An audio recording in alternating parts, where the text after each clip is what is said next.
I'm standing in the Goodwill on 5th Street, and I'm pretty sure I'm having a breakdown. Not a cute Instagram story breakdown. An actual can't breathe vision tunneling might pass out in the housewares aisle breakdown. Because I just watched a teenage girl walk out the door wearing my Yohji Yamamoto coat. The one I'd spent 3 years tracking down. The one from the 1998 collection. The one worth $3,200. She paid $19.99 for it. And she has no idea. My mom is standing next to me, confused about why I've gone completely silent. Sarah, are you okay? You look pale. I can't answer her because I'm doing math in my head. Rapid, panicked maths. That coat, the Comme des Garçons dress I just saw on the rack. The Martin Margiela boots someone's probably buying right now. The vintage Helmut Lang blazer, the Issey Miyake pleated pieces, the archive Raf Simons, the Rick Owens, the Dries Van Noten. All of it here, at Goodwill, priced at $6.99 to $24.99. My entire collection. 7 years of carefully curated, strategically purchased, investment-grade designer archive pieces. $40,000 worth of fashion history. Donated by my mother, who thought she was doing me a favor. And here's the thing that's really making my chest tight. This isn't just about money. Though $40,000 is no joke. This is about watching strangers walk away with pieces of fashion history, with items that will never exist again, with collections that define decades. And my mom is looking at me like I'm being dramatic about old clothes. But I'm getting ahead of myself. Because to understand how I ended up having a panic attack in a Goodwill at 10 a.m. on a Thursday, you need to understand 3 things. 1. What archive fashion actually is and why it matters.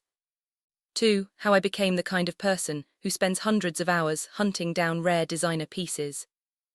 And 3. My mother, who loves me, who means well, who has absolutely zero understanding of fashion as art, investment, or cultural documentation. This is going to take a while, settle in, because this story is about so much more than clothes. It's about being seen, being understood, being taken seriously when your passion doesn't look like what society expects. And it's about the moment when I had to decide, do I destroy my relationship with my mother over a pile of fabric, or do I accept that some things once gone are gone forever? Spoiler, I almost chose destruction. I need to tell you about the coat. Not the Yohji Yamamoto coat I just watched walk out the door, a different coat, the coat that started everything. I was 19, sophomore year of college, fashion merchandising major at state school because that's what I could afford.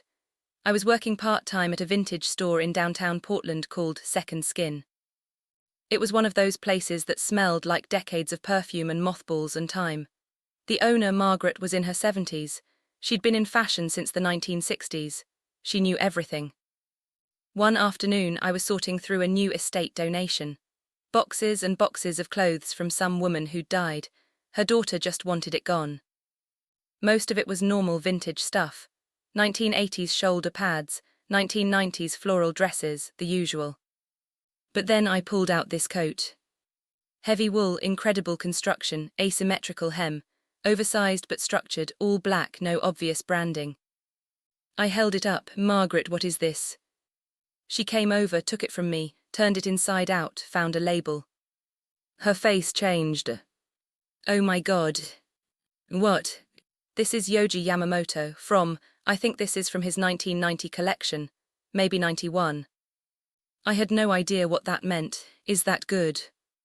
She laughed, not meanly, just amazed. Sarah, this coat is worth at least $1,500, probably more. This is museum quality. I stared at it, at this piece of black fabric that to me had looked interesting but not extraordinary.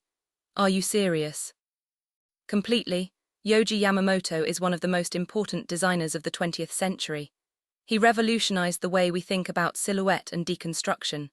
His archive pieces from his earlier collections, are incredibly valuable to collectors. Why? Because they're pieces of fashion history. They represent a moment when fashion changed, when it became art, when it stopped being about looking pretty and started being about ideas. She let me try it on. I stood in front of the full-length mirror in that dusty vintage shop, wearing a coat that cost more than my car, and something clicked. I didn't look pretty, I looked important, like I mattered, like I took up space and that was okay. Fashion had always been about beauty to me, about magazines and models and being thin and perfect. But this coat wasn't about beauty. It was about presence, about form, about challenging what clothes were supposed to do. "Can I buy it?" I asked Margaret. The daughter priced everything in the estate at $5 per item. "So I can buy this for $5. Margaret hesitated, then, "Yes, but Sarah, don't resell it, not yet, wear it, learn from it, understand why it matters. Then when you're ready you can decide what to do with it." I bought it, wore it constantly. Got weird looks because it was Portland in 2015, and everyone was wearing skinny jeans and North Face fleeces, and here I was in this massive architectural black coat that looked like I was cosplaying as a fashion editor. But I didn't care. Because for the first time I felt like myself. That's how it started. One coat, one moment of recognition that fashion could be more than trends and Instagram and fast fashion. I started researching, Japanese designers first, Yohji Yamamoto, Rei Kawakubo and Comme des Garçons, Issey Miyake, the holy trinity of avant-garde Japanese fashion. Then Belgian designers, Martin Margiela and his deconstructed, inside-out, fashion as conceptual art approach, Anne Demulemeister and her gothic, romantic darkness. Then the others, Helmut Lang's minimalism, Raf Simons's rebellious intellectualism, Rick Owens' dark glamour, Dries Van Noten's prints and colours. These weren't just designers making pretty clothes, they were artists using fabric as their medium. And their archive pieces, the items from their earlier, more experimental collections, were becoming increasingly valuable and rare. I started hunting for them. Here's the thing about archive fashion. It's not like buying a new Gucci bag at the store. You can't just walk into a mall and buy a 1998 Yohji Yamamoto coat. You have to hunt. Estate sales where old ladies who were fashionable in the 80s and 90s are downsizing. Vintage stores that don't know what they have. Online marketplaces where people are selling their mom's old clothes. Japanese resale sites.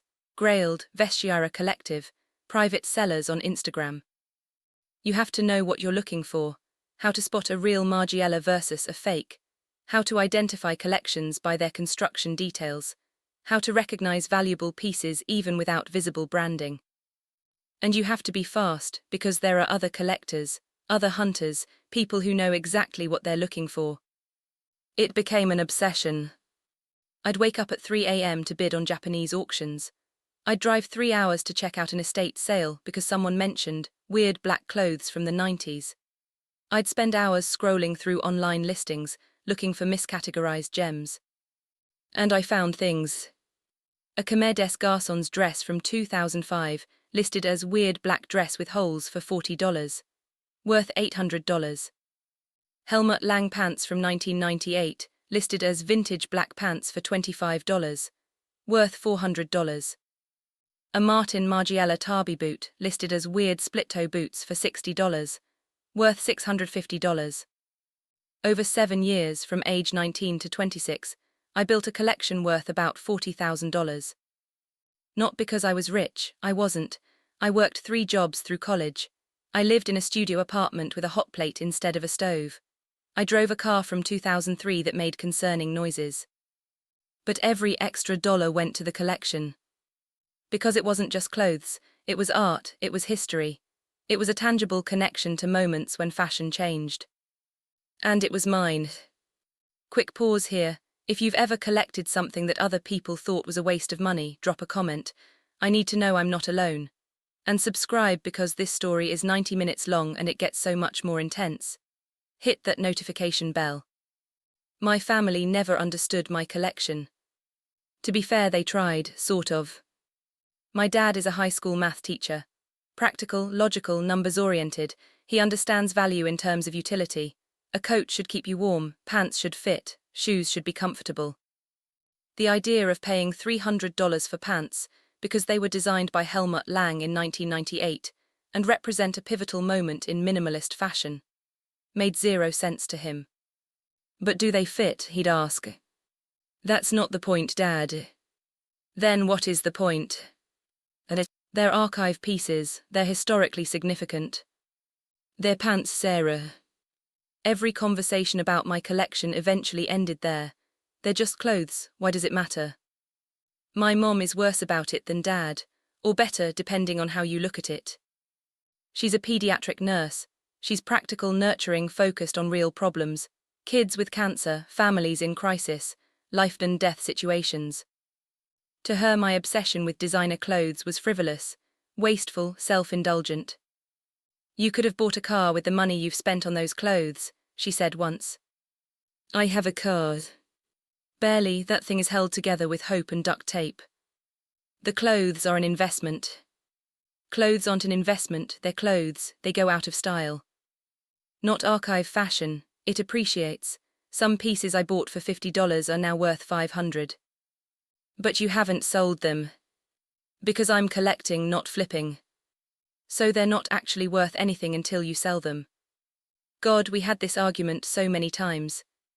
My younger brother, Jake, thinks the whole thing is hilarious. Sarah collects expensive trash from the 90s, is how he describes it to people. Last Thanksgiving, he introduced me to his new girlfriend. This is my sister Sarah, she's really into fashion, like weird fashion. She owns pants that cost more than my rent. I tried to explain. I own pants designed by Yohji Yamamoto that are considered historically significant in the fashion. See, Jake said to his girlfriend, weird. She nodded, smiling uncomfortably. I stopped trying to explain after that.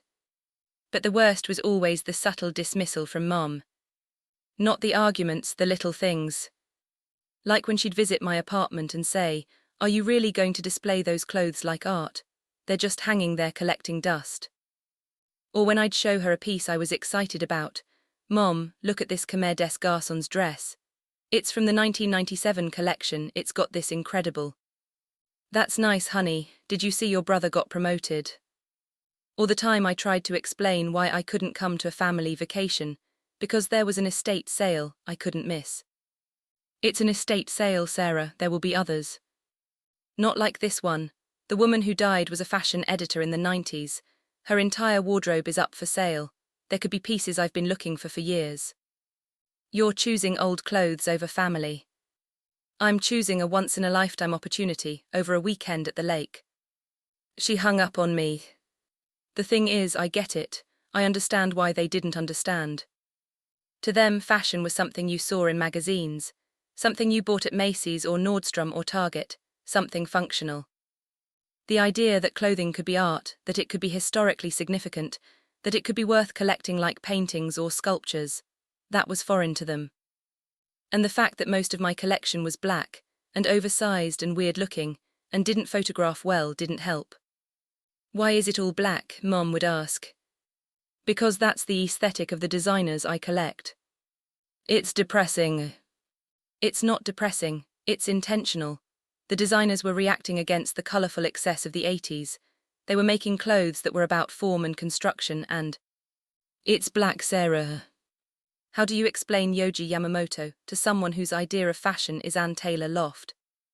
How do you explain Martin Margiella's deconstruction to someone who thinks exposed seems mean the garment is defective?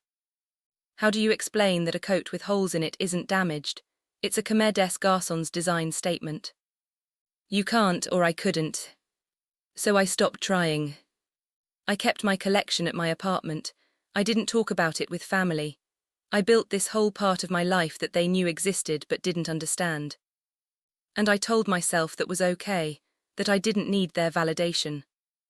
But it hurt, every time they dismissed it. Every time they made it clear they thought I was wasting my money and my time on something frivolous. It hurt. What they didn't know, what I didn't tell them because I knew they wouldn't believe me, was that my collection had appreciated significantly. That $40,000 wasn't money I'd spent, it was the current market value of what I owned. Some pieces had tripled in value, keep watching, because when my mom finds out what she donated, her reaction is, well, you'll see. By the time I was 26, I had a problem. Not a problem, but a space problem. I was living in a 500-square-foot studio apartment in Portland.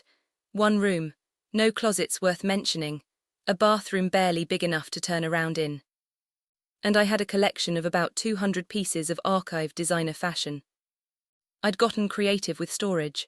clothing racks from IKEA, underbed storage bins, vacuum seal bags for the less delicate pieces, a hanging system I'd rigged from the ceiling pipes. My apartment looked like a very curated, very specific thrift store. My boyfriend at the time, Marcus, hated it. "I can't have people over," he'd complain. "It's like living in a warehouse. It's carefully organized. It's overwhelming, can't you just sell some of it?" No. Why not? Because I'm not done collecting, and these pieces will keep appreciating.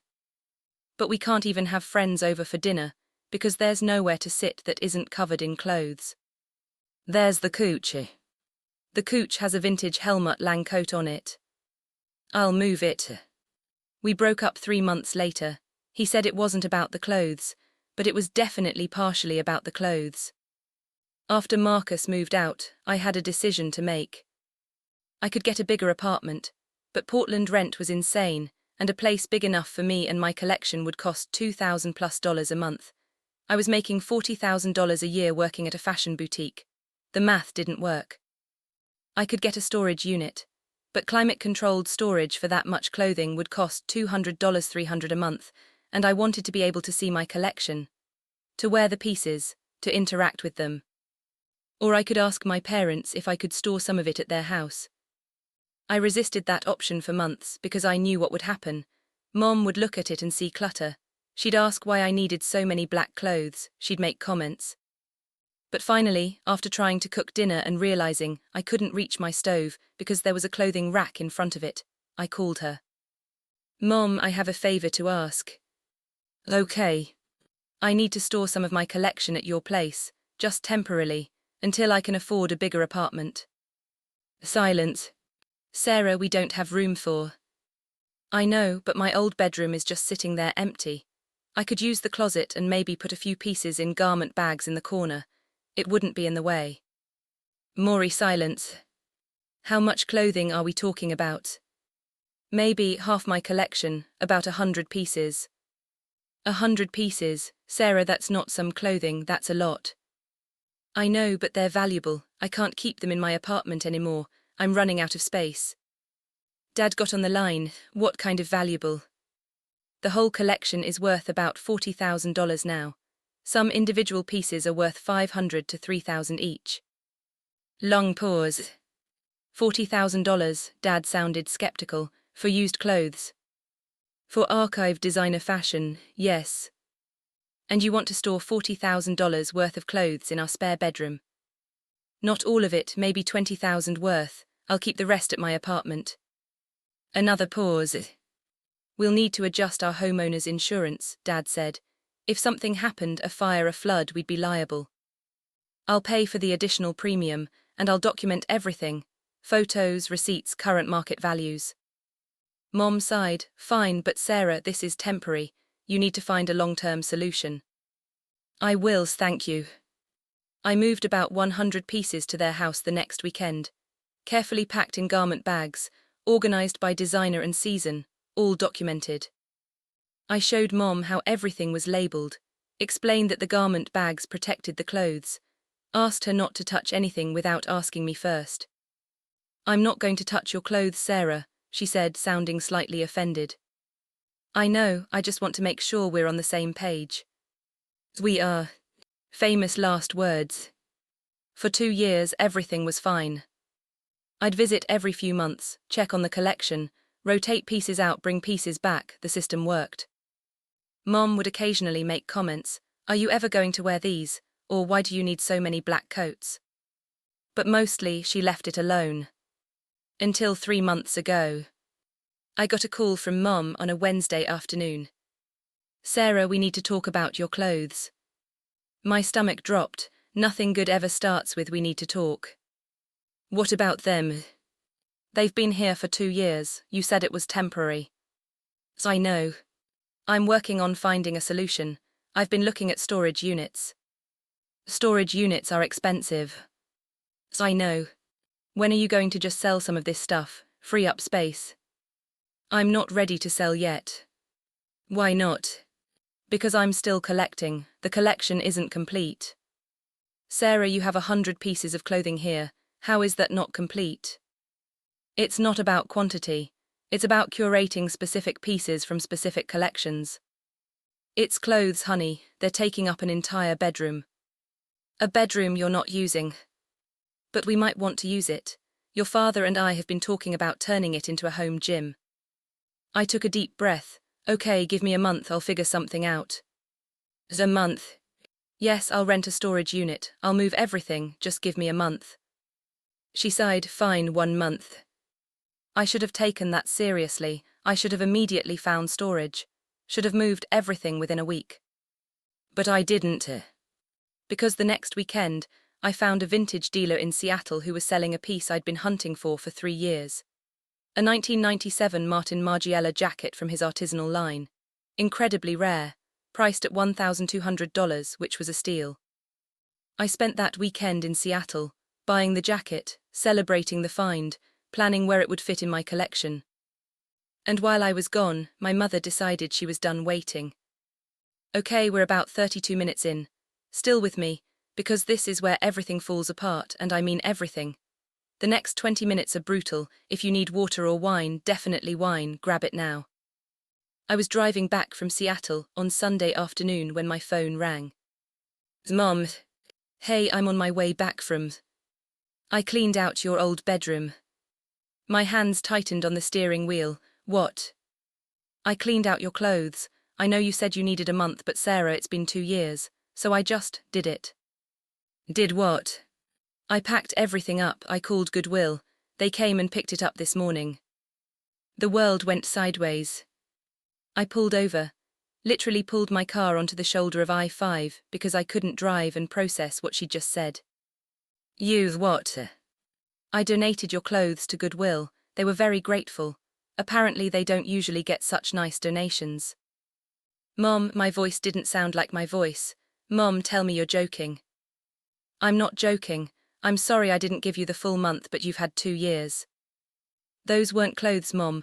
Those were archived designer pieces. That was my collection. I know, honey, but you weren't wearing them. They were just sitting there. They were worth $20,000. Silence. What? The clothes you just donated to Goodwill were worth approximately $20,000. The other half of my collection is worth another $20,000. You just gave away half my collection. Sarah, that's ridiculous. They were used clothes. They were Yohji Yamamoto, Comedes Garçons, Martin Margiela, Helmut Lang, Raf Simons, Rick Owens. Those are designer names, Mom. Those are valuable. Designer names from 20 years ago. That's what makes them valuable. They're archive pieces. They're rare. Some of those items only had 50 pieces made. They're impossible to find.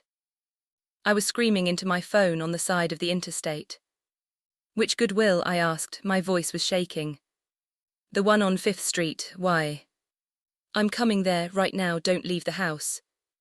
Sarah. I hung up. I drove back to Portland going 85 miles per hour. Got pulled over, cried at the cop, got let go with a warning. Pulled into my parents' driveway an hour later. Ran inside. Where's the receipt? Mom was in the kitchen. She looked scared. What receipt? The donation receipt from Goodwill. They give you a receipt for tax purposes. Oh, I think it's on the counter. I found it, looked at it. Donation date this morning, 10 a.m. Items, 4 large bags, approximately 100 pieces of clothing. Estimated value, $200. $200. She donated $20,000 worth of fashion history for a $200 tax deduction. Sarah, I don't understand why you're so upset.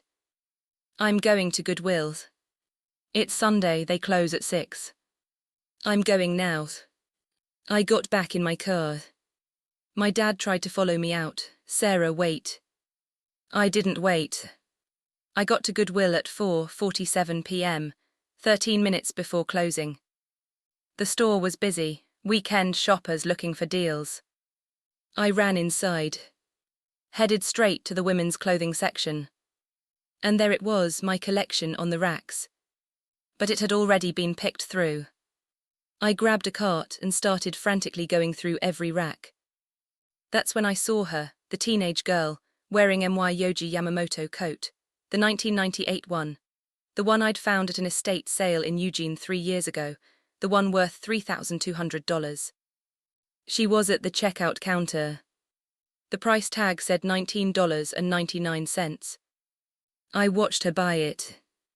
I stood there, frozen, as she walked out the door wearing $3,000 worth of fashion history that she'd gotten for $20. And she had no idea that coat was just the beginning. Over the next hour I found 17 pieces from my collection still on the racks, which meant at least 83 pieces were already gone, already purchased by people who had no idea what they had. Stay with me, because what I do next changes everything. I spent the next hour in a frenzy, going through every rack, every shelf, every bin, finding my pieces. A Khmer des Garçons dress, priced at $12.99, worth $900. Helmut Lang pants, $8.99, worth $400. A Rick Owens draped cardigan, $14.99, worth $650. An Issey Miyake pleated skirt, $10.99, worth $550. A Dries Van Noten printed shirt, $11.99, worth $400. On and on. I filled 2 shopping carts. People were staring at me. This woman frantically grabbing black clothes, checking labels, occasionally making small distressed sounds. The store was closing. An employee came over. "Ma'am, we're closing in 5 minutes. I know, I'm almost done. That's a lot of clothes. I know. I got to the checkout counter. The employee started scanning items. Wow, you really like black hair? Yes. She kept scanning, the total kept climbing. Your total is $347.82. I bought back $7,500 worth of my own clothes for $347.82. But that meant about $12,500 worth of pieces were already gone. I loaded everything into my car, drove back to my parents' house. Stormed inside. Mom was waiting, Dad was there too. "Sarah, do you understand what you did? I donated clothes that you weren't using. I was using them, I was curating them, I was collecting them, they were mine. They were sitting in our house. Because you offered, because you said I could store them there, and then you threw them away without asking me." Dad stepped in. "Sarah, your mother made a mistake. This isn't a mistake. A mistake is donating the wrong bag of clothes. This is deliberately getting rid of my property without permission. We asked you to move it. And I said I'd do it in a month. I had 2 weeks left. You've had 2 years. And you've had the house for 30 years. What's the difference?" Silence. "I want to know exactly what you donated," I said. My voice was scarily calm now. "Every piece, because I need to document this." Mom looked at Dad. "I don't remember every item." "Then we're going to sit down and go through my master inventory list, and you're going to tell me if you remember seeing each piece." We spent the next 2 hours doing exactly that. I had an Excel spreadsheet with every item in my collection. Photos, purchase price, current market value. I went through the items I'd stored at their house, one by one. "Do you remember seeing this Khmer des Garçons dress?" Maybe, they all looked the same to me." "This Martin Margiela jacket?" "I think so, the white one." Yes, I donated that. That was worth $2,000. She flinched. On and on for 2 hours. When we finished, the tally was clear. I'd recovered 17 pieces worth about $7,500.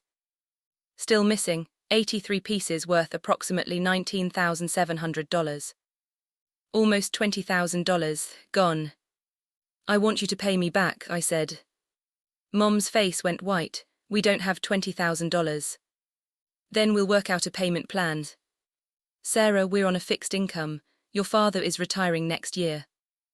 You should have thought about that before you donated my property." "We didn't know," Mom was crying now. "We didn't know it was worth that much. I told you multiple times. I told you the collection was valuable. I told you not to touch it. You said it was valuable, but we thought you were exaggerating. Who spends $20,000 on used clothes?" People who collect archive designer fashion, which I've been trying to explain to you for 7 years. Dad sat down heavily. Can we see the documentation? I showed him the spreadsheet, the photos, the receipts showing what I'd paid versus current market value. He scrolled through it slowly. Jesus, Sarah, this is real. Yes. You weren't exaggerating. No. We can't afford to pay you $20,000. Then what do you suggest? Silence. We're about halfway through this saga. Still here, good, because this is where I have to make a decision that will haunt me. Do I destroy my relationship with my parents over clothes, even if those clothes are worth $20,000? Drop a comment, what would you do? I left my parents' house and went back to my apartment. Sat on my couch surrounded by the 17 pieces I'd managed to rescue. And I made a decision. I was going to find my collection. All of it. Goodwill puts items on the floor the day they receive them, which meant my clothes had been sitting on those racks for less than 12 hours before I got there. Which meant most of them had probably been purchased that day, by people in the Portland area. I opened my laptop, started searching. Portland Goodwill Facebook groups, thrift store haul accounts on Instagram, Depop, Poshmark, Grailed, Vestiaire Collective. Looking for people posting about their amazing thrift finds. And I found them. A woman on Instagram. Her latest post, OMG you guys, found this amazing designer jacket at Goodwill today for $15. I think it might be vintage. The label says Martin Margiela. Anyone know this brand? The photo showed MY Martin Margiela jacket, from his 2004 collection, worth $1,800. I screenshot the post, then I messaged her. Hi, I'm a vintage fashion collector and I'm actually looking for that specific jacket. It's from my collection. My mother accidentally donated it to Goodwill this weekend.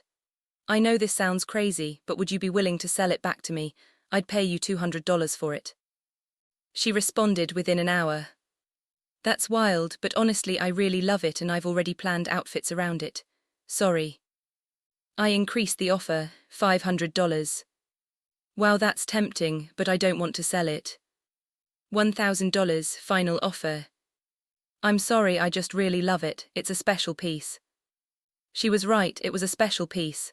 That's why I'd spent 2 years tracking it down. I tried a different approach. I totally understand, it is a special piece. Can I ask, do you know anything about Martin Margiela, about what makes this jacket valuable? Not really, I just thought it looked cool. I sent her a long message explaining Martin Margiela's importance in fashion history. The artisanal line, the rarity, the current market value. Wait, this jacket is worth almost $2,000. Yes. And you'll pay me $1,000 for it? Yes. Can you do $1,200? I thought about it. The jacket was worth $1,800. I'd originally paid $400 for it. Yes, $1,200. Cash, I can meet you today. Deal. We met at a coffee shop. She brought the jacket in a shopping bag. I brought $1,200 bills. She handed me the jacket, I gave her the money. Can I ask, she said, why your mom donated all this if it was so valuable? She didn't understand what it was. She thought it was just old clothes I wasn't wearing. That's really sad. Yeah. I took my jacket and left. 1 piece recovered, 82 to go. Over the next 2 weeks I became obsessed. I set up Google alerts for Goodwill Portland Designer and Thrift Haul Portland. I monitored every resale app, every Facebook group, every Instagram hashtag. I found more pieces. A woman on Poshmark selling vintage Khmer Garkan skirt, not sure what it is, $30. It was worth $600, I bought it immediately. A guy on Grailed selling weird Japanese designer pants, Yoji something, $50. Worth $750, bought it. A college student on Depop selling goth designer coat, Rick Owens I think, $80. Worth $900, bought it. But for every piece I found, there were dozens I didn't. Because most people who bought my clothes at Goodwill didn't know what they had. They weren't posting about it online. They were just wearing it. Or it was sitting in their closet, or they'd already donated it somewhere else. After 2 weeks of hunting, I'd recovered 31 pieces total. Still missing 69 pieces, approximately $14,000 in value. Gone. I kept detailed documentation of everything.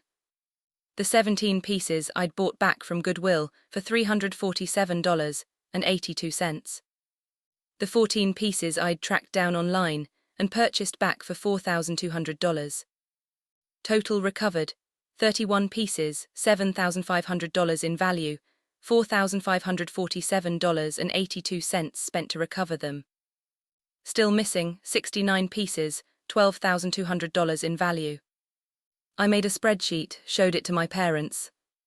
This is what I've been able to recover. This is what's still missing.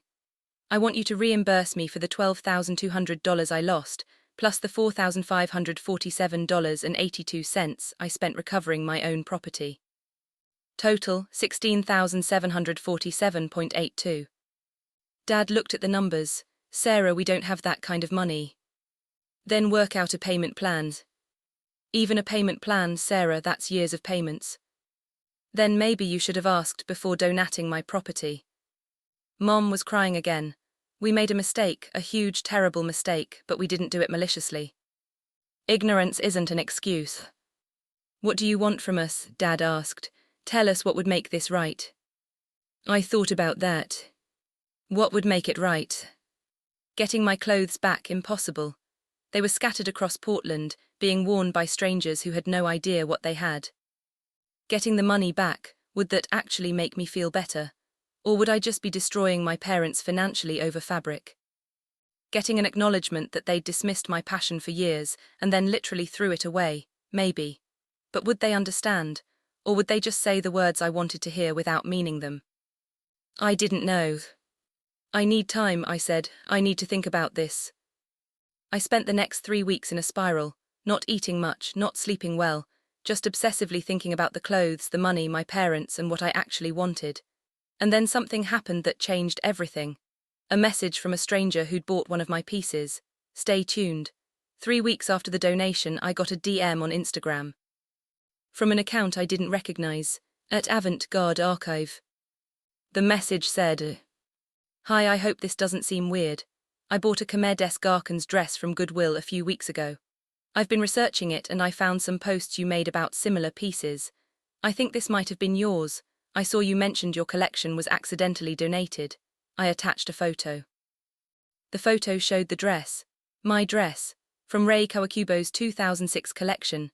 Black, asymmetrical with strategic holes and raw edges.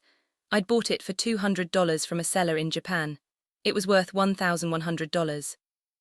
I stared at the message. This person knew what they had.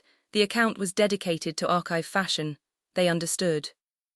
I replied, yes, that was mine. My mother donated my collection without knowing what it was. Would you be willing to sell it back to me? The response came quickly. I would, but first, can I ask you something? Why did your mother donate it if you cared about it? I typed out the whole story. The collection, the storage situation, the 1-month deadline, being in Seattle when she decided to just do it. The Goodwill trip, the rescue mission. The reply came an hour later. That's heartbreaking, I'm so sorry, I'm a collector too. I can't imagine losing my archive pieces. Then I'll sell the dress back to you, but I don't want to profit from your loss. I paid $12.99 for it at Goodwill. I'll sell it back to you for the same price. I read that message 3 times. Are you serious? Yes, I know what these pieces mean to collectors. This dress should be with someone who understands its value, that's you. Can I pay you what it's actually worth, or at least more than $13? Number $12.99. And here's the thing, I've been following some hashtags and I've seen other people posting pieces that look like they might be from your collection. If you want, I can help you reach out to them. Collector to collector, some people might not realize what they have. I started crying. This stranger, this person I'd never met, was offering to help me recover my collection. Not for money, just because they understood. Thank you, I typed. I don't even know what to say.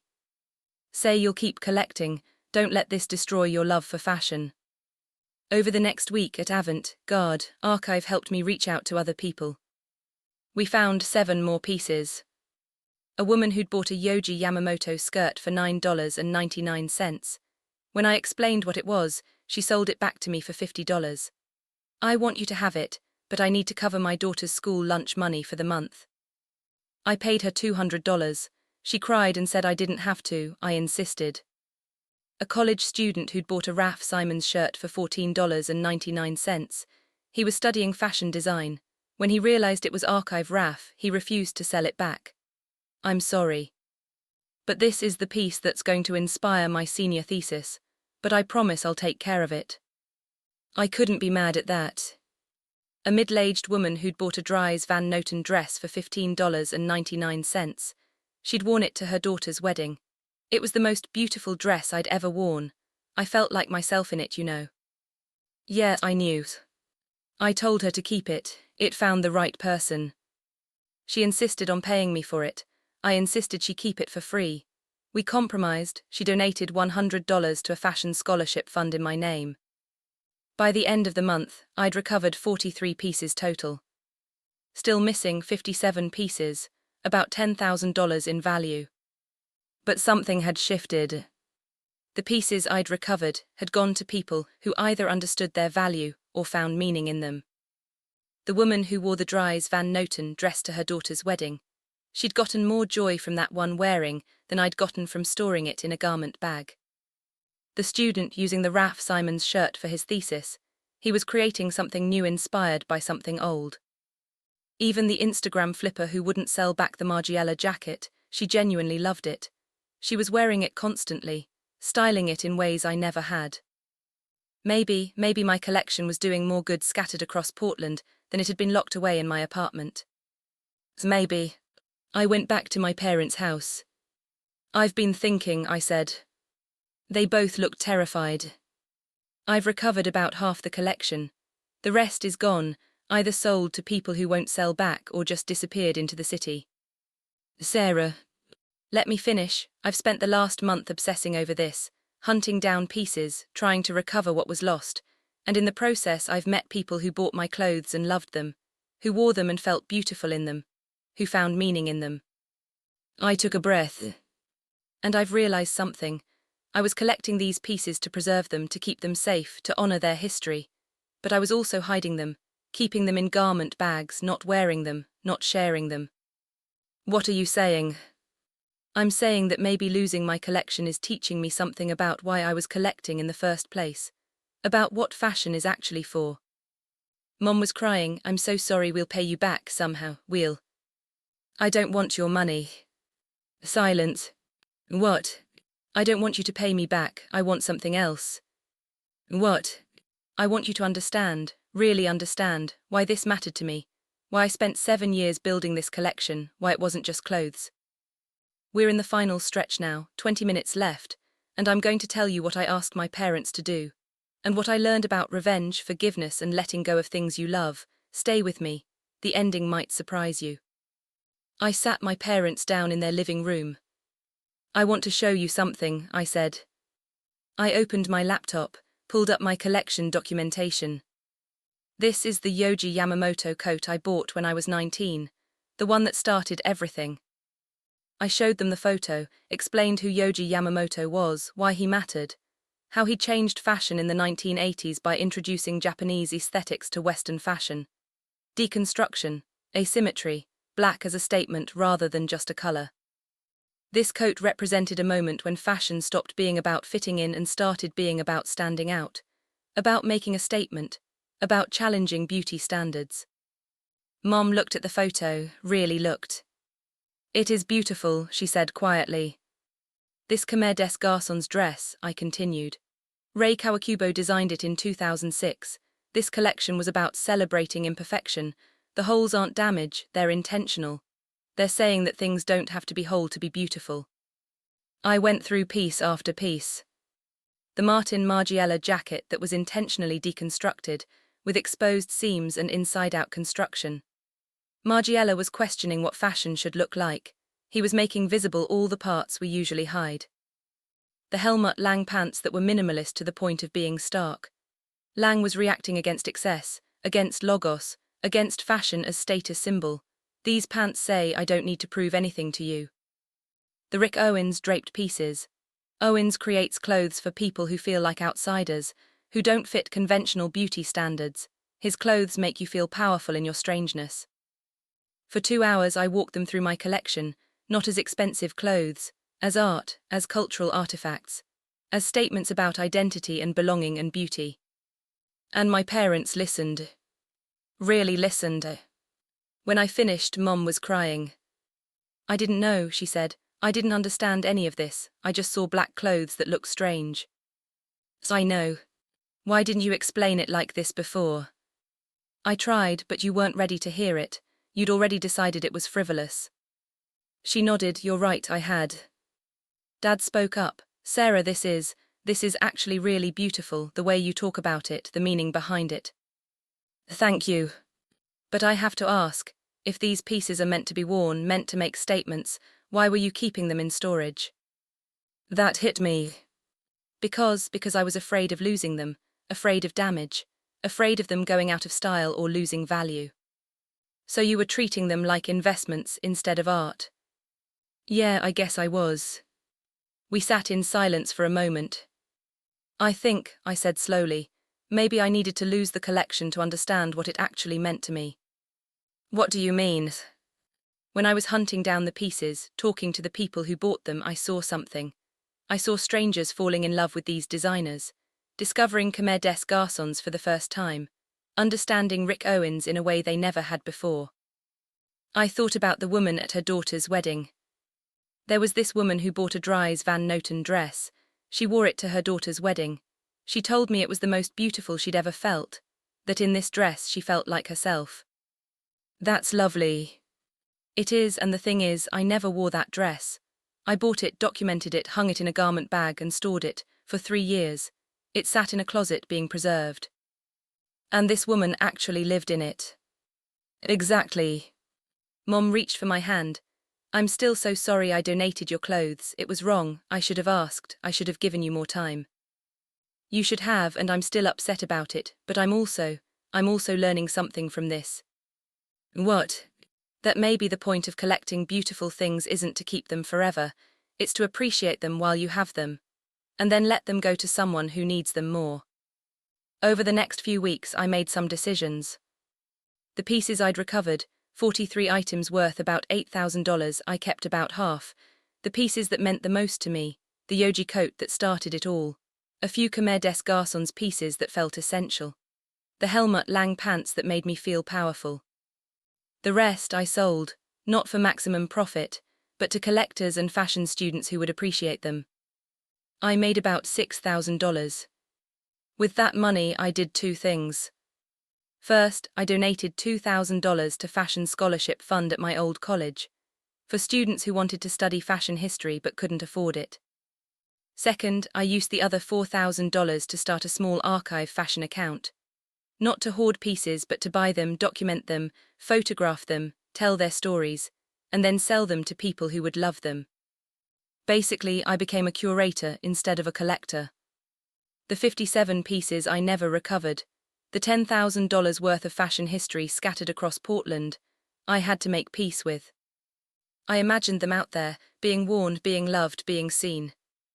A teenager wearing my Rick Owens coat to their first concert. A businesswoman wearing my Helmut Lang blazer to an important meeting and feeling confident. A student discovering Yoji Yamamoto for the first time because they found a piece at Goodwill. Maybe that was better than them sitting in my closet. Maybe. My relationship with my parents slowly healed. Not immediately, not easily, but we worked at it. Mom started asking about fashion, real questions. Why does asymmetry matter? What makes deconstruction interesting? Tell me about this designer. Dad started following my archive account on Instagram. He'd comment on posts. This is the one you were telling us about. My brother Jake even apologized. I didn't get it, I thought you were just being pretentious. But I looked up some of the designers you collect, it's actually really cool. Like art level cool. Thanks. Still weird though. I'll take weird. It's been 6 months since the donation. Here's where I am now. I still collect archive fashion, but differently, more intentionally.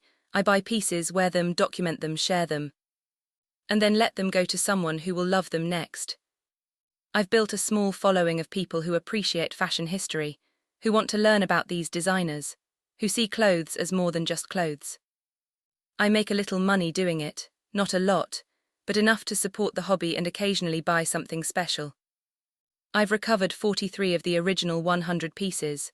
The other 57 are gone, forever scattered across the city. And I've made peace with that. Because here's what I learned. 1. Your passion is valid even if other people don't understand it. Even if it seems weird or frivolous or excessive. If it matters to you, that's enough. 2. But you have to communicate. You can't expect people to just magically understand. You have to explain patiently, repeatedly, until they get it. 3. Sometimes losing everything teaches you what really mattered. I thought I was collecting clothes, but I was actually collecting meaning. Connection, beauty, identity. The clothes were just the medium. 4. Let things go when they've served their purpose. I was holding on to pieces I never wore, never shared, never let bring joy to anyone. What's the point of that? 5. People will surprise you. The stranger who sold me back a dress for $13 when it was worth $1,100. The student who kept a piece to inspire his thesis. The woman who found herself in a Dries Van Noten dress. Humans are kinder than we expect.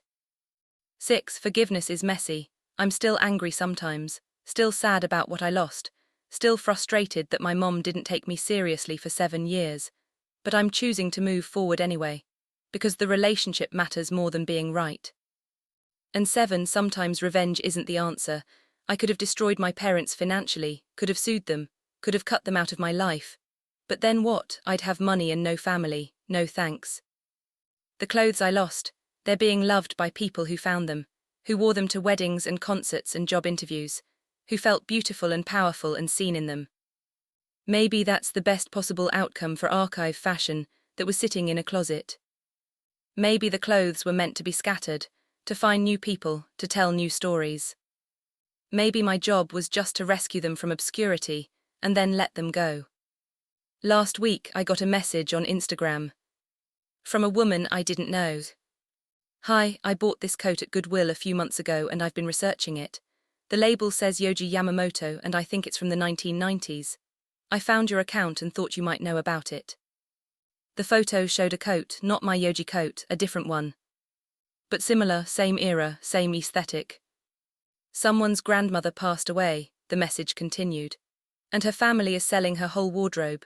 She was apparently really into fashion in the 80s and 90s. I thought you might want to know. She sent me the address of the estate sale. I went, found 5 incredible pieces, bought them for a total of $200. 3 I kept, 2 I've already sold to collectors who will cherish them. The hunt continues. But now I understand what I'm actually hunting for. Not things, stories. Not possessions, connections. Not values, meaning. My mom still doesn't fully understand my passion for archive fashion, but she's trying, she asks questions, she listens to the answers, she's learning. Last month she texted me a photo. Is this valuable? I saw it at a yard sale. It was a Comme des Garçons shirt, worth about $300. Yes, do you want me to buy it? I already did, I thought you might like it. She'd paid $5 for it. She gave it to me at Sunday dinner.